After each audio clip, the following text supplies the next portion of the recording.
ప్రేమ, పెళ్లి, జీవితం. పెళ్లికి ముందు ప్రేమ కథల్లో ఒక థ్రిల్ ఉంటుంది. కొంచెం మీ పేరు చెప్పొచ్చు కదా? త్రిష.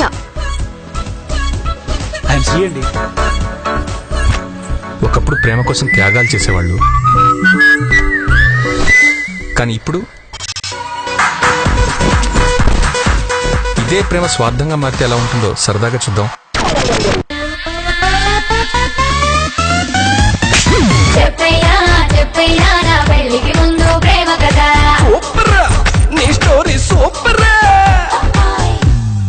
నువ్వు హక్ చేసుకోవడానికి నేను నీ లవ్వర్ని కాదు. Good bye. మనకు జీవితంలో ఎన్నో ఉంటాయి, కానీ ఒక్కొక్కసారి ప్రేమే జీవితం అనిపిస్తుంది.